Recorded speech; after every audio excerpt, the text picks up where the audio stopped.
Chers frères et sœurs, amis de la prière, nous sommes exactement aujourd'hui au jour 53 de notre série de prières. Et notre méditation d'aujourd'hui s'intitule S'engager envers ses amis.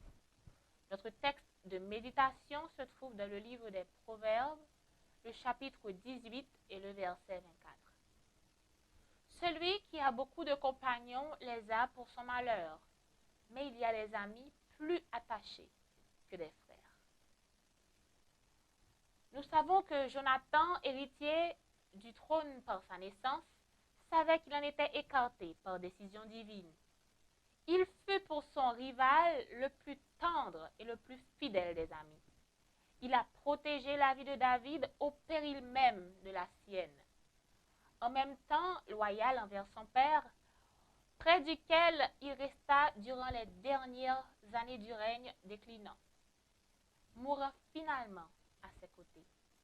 Le nom de Jonathan est chéri dans les cieux et témoigne sur la terre de l'existence et de la puissance de l'amour désintéressé.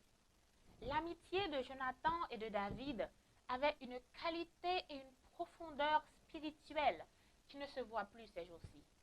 Leur amitié était fondée sur une sainte alliance de soutien et d'engagement spirituel mutuel.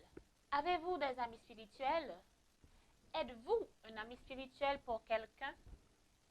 Pourquoi ne pas choisir de vous engager dans le développement spirituel de vos amis en mettant bien sûr à côté vos désirs et vos plaisirs personnels et en consacrant du temps et de l'amour pour soutenir vos amis dans leur marche avec Christ.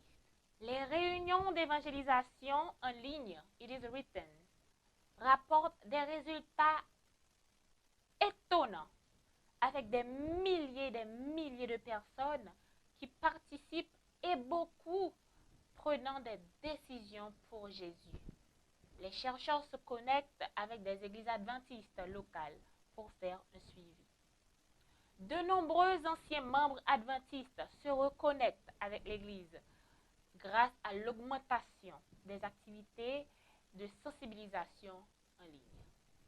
Aujourd'hui, nous prions pour vos amis, surtout ceux qui ne connaissent pas le Christ ou encore ceux qui ont perdu leur chemin.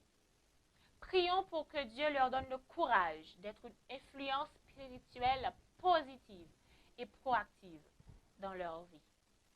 Nous prions pour les réunions d'évangélisation prévues dans la vallée du Rift au Kenya, qui est un territoire non pénétré pour notre Église.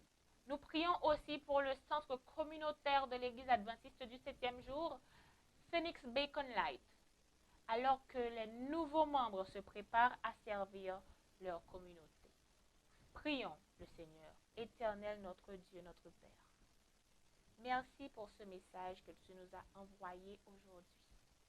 Nous te prions pour nos amis, ceux qui sont encore dans la vallée de la décision, ceux qui se sont éloignés de toi et ceux aussi qui sont à l'intérieur de l'Église afin de te servir. Nous te demandons en ce moment de prendre part dans leur vie et que ceux qui ne sont plus parmi nous puissent revenir au bercail. Reste avec nous, dirige-nous, protège-nous. Nous t'en prions ainsi au nom de Jésus.